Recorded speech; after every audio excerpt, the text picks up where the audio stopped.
आज से कुछ समय पहले, मतलब 1 साल पहले, मैं और मेरे ऑनलाइन दोस्त रोज की तरह किसी फालतू चीज पे आर्ग्यूमेंट कर रहे होते हैं कि क्यों हाथी कूद नहीं सकते, और कैसे अगर तुम कंबल से पैर बाहर निकाल के सोते हो तो कोई मॉन्स्टर या चूड़ैल आके तुम्हें कच्चा चबा जाएगी, पर अगर तुम पैर अंदर करके सोते हो तो तुम्हारा कोई कुछ नहीं करेगा।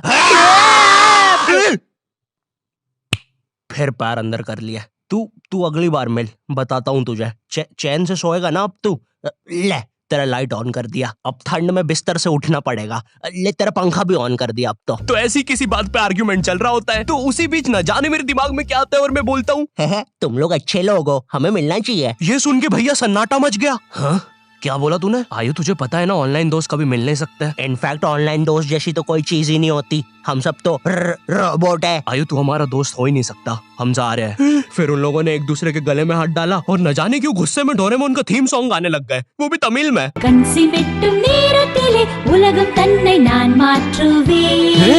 क्या? अब नहीं, ऐसा कुछ नहीं हुआ था। सॉरी गाइस, कुछ महीनों से जिंदगी थोड़ी सही नहीं चल रही है, इसलिए ऐसे जोक्स आ जाते हैं कभी कभार। खैर सरप्राइजिंगली मेरे ऑनलाइन दोस्तों ने मेरी मिलने वाली बात को सीरियसली लिया और इसी तरह हमारी Mumbai to Goa trip plan होती है, जो कि दिसंबर में थी। तो अब फास्ट फॉरवर्ड करते हैं सीधा दिसंबर तक ट्रिप का टाइम। तो अब कुछ रीजन की वजह से मुझे मुंबई प्लेन की जगह ट्रेन से जाना पड़ता है। नहीं, मैं एयरपोर्ट पे फटाका लगाता हुआ नहीं पकड़ाया था, थे कुछ रीजंस थी कि सच में थे। तो मैं रात में ट्रेन में बैठता हूँ और सुबह में मुंबई पहुंच जाता हूँ। अब जो मुंबई पहली बार आता है ना, वो ना अलग अलग चीजों को देख के चौंकता है, जैसे वड्डी वड्डी बिल्डिंग्स, वड्डे वड्डे सुपरस्टार्स। और इधर मैं जैसे ही मुंबई के स्टेशन पे उतरा, ओ बहन की एलिवेटर स्टेशन पे, वो भी भाई साहब इसको एस्केलेटर बोलते हैं। एलिवेटर मतलब आंखों पे भरोसा ही नहीं हो रहा है। मैंने मम्मी को फोटो खींच के भेजी, मम्मी एलिवेटर, वो भी स्टेशन पे। भाई साहब एस्केलेटर होता है। देखो ये हमारे स्टेशन पे नहीं होते हैं, हमें पूरा ब्रिज पैरों से चढ़ना पड़ता है। और मेरे गांव के ब्रिज पता है बादलों में होते हैं। वो ब्रिज को इतनी ऊपर होने की जरूरत भी नहीं है, उसको किसी इंजीनियर ने भी नहीं बनाया है। ये गाँव के लोगों ने मस्ती मस्ती में उसको इतनी ऊपर तक बना के आ गए हैं। अब वो स्टेशन का ब्रिज ना आउटर स्पेस तक पहुंच चुका है। साला कुली लेके भी जाओगे ना तो थोड़ा ऊपर जाके तुम्हारी कुली को भी कुली करना पड़ जाएगा। भाई साहब कुली करना पड़ेगा। अरे किया तो है तुम्हें। अरे आपको ने मुझे कुली करना पड़ेगा। रुको, कुली। हाँ जी भैया, इन्हें ऊपर तक छोड़िया हो यार। अरे पागल हो क्या मियाँ, ऊपर तक जाना है तो स्पेस सूट किधर है तुम्हारा? और ऑक्सीजन सिलेंडर लेके आए कि नहीं? ऊपर ऑक्सीजन बहुत कम है, हम लोग क्या बहुत ऊपर खड़े हैं मियाँ। देखो यहाँ से वो माउंट एवरेस्ट भी दिखता है। देखो आज की रात तो हमें ये सीढ़ियों पे सो के गुजारनी पड़ेगी। ऊपर पता नहीं कहाँ के खूंखार जानवर घूमते हैं। और सबसे जरूरी बात, हम लोगों के बीच में मैं सोऊंगा। मुझे मुंबई से अपने स्टेशन जाने में 10 घंटे लगते हैं और फिर अपने ही शहर के स्टेशन से घर जाने में 6.25 महीने। अब तुम बोलोगे नॉट योर टाइप, तो बहुत ही विलेज पीपल है। हाँ तो ठीक है, हूँ मैं, नहीं होते हमारे यहाँ पे एक्सलरेशन। भाई उसको एस्केलेटर। वीडियो को आगे बढ़ाते हैं। मुंबई जाने से पहले मुझे ऐसा लगा था कि वहाँ पे सब लोग मचाएंगे, येड़े चाले सीधे चाले, इस तरीके से बात करते होंगे। तो मैं भी ना फुल रेडी था। मैं स्टेशन से बाहर निकला और एक ऑटो रोका। तो सबसे पहले तो मैंने अपनी ट्रेन में खरीदी हुई 24 कैरेट आइस डायमंड चेन आगे करी। मैंने 20 रुपए में खरीदी थी, आगे अपना टाइम आएगा भी लिखा था, क्योंकि मुंबई में थे यार, थोड़ी अमीरी दिखनी चाहिए। कौन है अंबानी? है किधर रहता है वो? है क्या उसके पास ये? तो वो ऑटो वाला पूछता है किधर जाओगे? इधर मैं फुल मुंबई के स्वैग में। क्या बोलते ऑटो वाले? चाचा अंधेरी चलोगे क्या? चलो ना, मचाते ना अंधेरी में चल के। अंधेरी में तुम उजाला लेके आओ। ऑटो में क्यों बैठे हो? लैम्बोर्गिनी लाओ। ये अंधेरी में तुम आओ। क्यों चाचा? अरे भाग मादर है, कड़कती धूप में मुजरा दिखा रहे मेरे को। अभी भी ज्यादा दूर नहीं गए, ऑटो से चीप सकता हूँ। हम लोग हमारी मुंबई के अपार्टमेंट आ जाते हैं, वहाँ पर थोड़ा सा रेस्ट करते हैं, क्योंकि स्टेशन से अपार्टमेंट तक तो हम भगते भगते आए थे। वो ऑटो वाला पीछे पड़ा था ना। क्यों पीछे पड़े हो हमारे? जाओ ना। नहीं मजाक कर रहा हूँ। 700 रुपए की टैक्सी करनी पड़ी थी अपार्टमेंट तक। 700 रुपए की। 700 रुपए पता भी है कितने होते हैं? 700 रुपए में पता है तुम मुंबई में क्या क्या कर सकते हो? तुम कर सकते हो 700 रुपए में तुम 700 रुपए में वापस उसी टैक्सी में बैठ के स्टेशन जा सकते हो। भाई साहब मैंने 750 कर लिया है रेट। कितनी महंगी है मुंबई। तो अब मैं और मेरा दोस्त डेस्क, हम लोग हमारे बाकी दो दोस्त से पहले आ गए थे। तो अब हमारे पास कुछ करने के लिए नहीं था, तभी मुझे मेरी एक फीमेल फ्रेंड ने मॉल में मिलने बुला लिया। तो हम लोग जाते हैं मिलने, वापस 700 लगा के। ये मुंबई भी ना। तो मेरी दोस्त ने ना मुझे एक मूवी देखने बुलाया था, अवतार। मूवी में ज्यादा कुछ खास था नहीं, कुछ नीले लोग नंगे होके पानी में भाग रहे होते हैं रोबोट मशीन से बच के। ये मूवी मैंने 3D में देखी थी, ज्यादा कुछ चेंज नहीं हुआ। अब बस वो नंगे लोग मेरे साइड से निकल के भाग रहे थे। हम ये जंग जीत के रहेंगे। सर वो सब तो ठीक है, वो आदमी कौन है? अरे वो हमारी मूवी देख रहा है 3D में। उसे तो मजा ही आ जाएगा जब हम सब नंगे होके उसके सामने से भागेंगे। मेरी बात सुनो सब लोग, हम लोग उसके बहुत पास से भागेंगे लेकिन उसे टच नहीं करेंगे। जिमी मैंने तो अपने हाथ भी गीले कर लिए सुसु से। जैसे ही मैं नंगा होके उसके पास से भागूंगा अपने हाथ उस पे लपलपा दूंगा। चीटों से उसे लगेगा मूवी और रियल है। मेरी जिस फ्रेंड ने मुझे मॉल में बुलाया था उस दिन उसका बर्थडे था और मैं इधर बेशरम बेहया खाली हाथ गया था, बिल्कुल उस लेंडू बच्चे की तरह जो बर्थडे पार्टी में खाली हाथ आ जाता है। फ्री का नमकीन और केक दे दो बस उसे। तो ये बच्चा इधर मैं था। चीजें अभी इधर खत्म नहीं हुई है, उस बंदी ने फिर मुझे गिफ्ट दे दिया।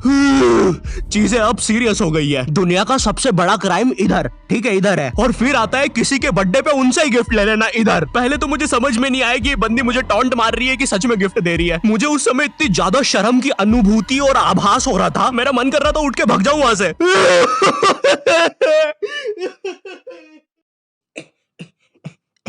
अरे वो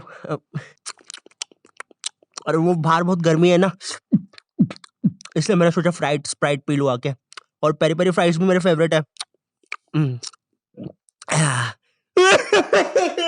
देखो अगर उस टाइम मैं चाहता तो अपने पीछे वाले जेब से बटवा निकाल के एक 50 का करारा नोट और 1 रुपया लगा के बड्डा लिफाफा बना के उसे दे देता, लेकिन मैं कोई 80 साल का दादाजी नहीं हूँ और वो भी मेरी पोती नहीं है, तो अब मैं कुछ कर नहीं सकता था। इसलिए मैंने बेशर्मों की तरह उसका गिफ्ट ले लिया और कमियां भी निकाल रहा हूँ। घड़ी तो अच्छी लाई हो तुम, लेकिन फास्ट ट्रैक की लाती तो अच्छी है घड़ी।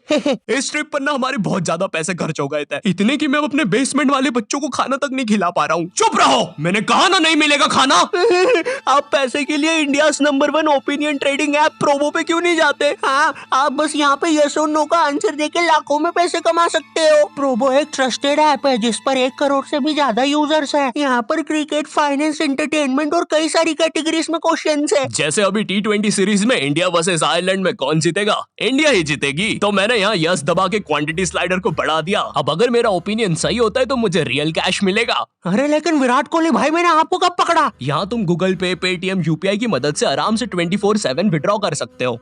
ओ बाय द वे मैं पुलिस हूँ, तुम्हारे बेसमेंट की जानकारी मिली थी और प्रोबो का लिंक डिस्क्रिप्शन में है। डाउनलोड करने पर हम सभी को 25 रुपए का वेलकम बोनस भी मिलेगा, तो अभी जाके डाउनलोड करो। रात तक मेरे बाकी दोस्त भी आ गए थे, तो फिर हमने मुंबई की फेमस जगह, अरे वहीं जहाँ सब लोग जाते हैं घूमने के लिए, वहाँ घूमना स्टार्ट कर दिया। लेकिन जब तुम तुम्हारे दोस्तों के साथ रहते हो तुम्हारे दिमाग में मस्ती रहती है। तो एक मॉल में हमें एक सांड वाला झूला दिखता है। अब उसे देख के एक 21 साल का मैच्योर आदमी क्या करता? पापा बहुत बीमार है, बहन की भी शादी करवानी है, मुझे लगता है सांडू मैं तुम पे घूमी घूमी करने के लिए थोड़ा बड़ा हो चुका हूँ।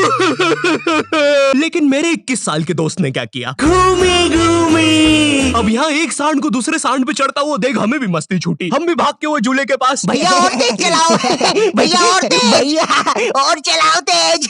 मैं मुंबई में एंग्री प्रास से भी मिला था, उन्होंने मुझे अपनी बिल्ली से खेलने दिया था और अपना मास्क भी पहनने दिया था। अच्छा चलो मास्क मैंने बिना पूछे पहन लिया था, कैमरा फुटेज में तो आ ही गया हूँ मैं वहाँ पर अपने मैनेजर सौरभ भैया से भी मिला था। हम लोग मुंबई में लास्ट में जुहू बीच पर गए थे। वहाँ पर सब कुछ बढ़िया था, ठंडी ठंडी हवाएं चल रही थी, सब कुछ बढ़िया था। लेकिन फिर आसमान में कहीं से उड़ने वाली बंदर प्रजाति छा गई। ये बंदर प्रजाति फुग्गे की बनी थी। मेरा नाम है बुबली बंदर, मैं इंसानियत पे कब्जा करने आया हूँ, तो चुपचाप अपने घुटने।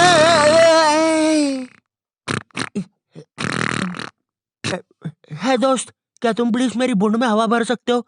मुझे तुम्हारी दुनिया पे कब्जा करना है, प्लीज। मुझे कोई दिक्कत नहीं है। कमलेश, कमलेश। हाँ मैंने सुन लिया था पहली बार में ही। कमलेश मैं जानती हूँ हम दोनों ज्यादा क्लोज नहीं है, लेकिन इसका मतलब ये नहीं तुम एक बंदर के साथ संबंध बना लोगे। मैं जा रही हूँ। कमलेश जाने दो उसे, मैं तुम्हें उससे भी ज्यादा चीजें दे सकता हूँ। मुंबई के बाद हम लोग निकलते हैं गोवा के लिए। गोवा काफी चिल जगह थी, मैं वहाँ पर काला भी हो गया था। दिन भर बीच पर धूप में भटकने के कारण सच में वहाँ पर धूप तो बहुत ही ज्यादा थी, मतलब इतनी ज्यादा कि जमीन के अंदर से लोग बाहर आ रहे थे या अंदर जा रहे थे। कोई मुझे बताएगा ये क्या हो रहा है यहाँ पे? गोवा में तुम ऐसे बीच पे राइड्स वगैरह कर सकते हो, जैसे जेट स्की। इसमें ना तुम्हें आगे टंकी पे बिठा लेंगे बच्चे की तरह और पानी का एक चक्कर काट के वापस ले आएंगे। ये चलो ना। अरे हो गया भैया, अरे हम तो किनारे से ही वापस आ गए। इसके बाद आती है कुछ जानलेवा राइड्स, डेंजर राइड, जिसमें तुम्हें बोट से समुद्र के बीचों बीच ले जाएंगे और पतंगा बना के उड़ा देंगे। एक और चीज रहती है, जब तुम समुद्र के बीचों बीच पहुंचते हो ना, तो वो बोट वाला तुमसे पूछता है कि तुम्हें पानी में जाना है क्या। तो अब यहाँ पे जिसको तैरना नहीं आता है वो तो कुछ नहीं बोलेगा, लेकिन उस समय मेरे दिमाग में पता नहीं क्या चल रहा था कि मुझे पूरे गोवा के एक्सपीरियंस लेने हैं। मुझे तैरना नहीं आता है, मैं उतर गया समुद्र में। शुरुआत के 3.25 सेकंड तो कुछ भी नहीं हुआ, फिर पानी मुझे नीचे खींचने लगता है। ये तो कुछ भी नहीं, अब मैं बोट से भी दूर जा रहा हूँ धीरे धीरे। भैया भैया भैया भैया घंटा नहीं सुन रहा मेरी बात, मेरी इधर फटी पड़ी है, मैं कुछ भी चिल्ला रहा हूँ पानी में।